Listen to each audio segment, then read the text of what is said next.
উফ, আজকে মশা কামড়াচ্ছে রে বাবা। কি মালিক, কেমন লাগছে তোমার এবার? কেমন লাগছে মানে? তোকে সালাম কিসের জন্য এনেছি? তুই দাঁড়াতে পারিস না? মালিক, তোমাকে আমি অনেকবার বলেছি যে আমার মধ্যে লিকুইডটা পাল্টে দাও, আমার লিকুইডটা শেষ হয়ে গেছে। আচ্ছা বাবা, তোকে আমি আর মাত্র 4 মাস চালাবো, তারপর তোর মধ্যে আবার নতুন লিকুইড আনবো। তোমার মনে আছে মালিক, তুমি আমার মধ্যে লিকুইডটা লাস্ট কবে পাল্টেছিলে? হ্যাঁ, আমার তো মনে আছে, তোকে দিয়েই তো আমি 1.5 বছর আগেই কিনে এনেছিলাম। হ্যাঁ, তাহলে ভাবো মালিক, তুমি এখন কতটা কিপ্টে হয়ে গেছো।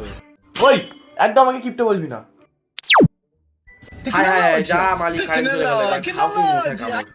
না শালা, এই মতিনের বাচ্চারা তাওটা ফোন দিতে বলে চলছিল, আর সেটাও চলবে না, কারেন্টটা চলে গেল। এবার এই মশার বাচ্চাগুলো আমাকে কামড়ে কামড়ে পদ মত ফুলিয়ে দিবে।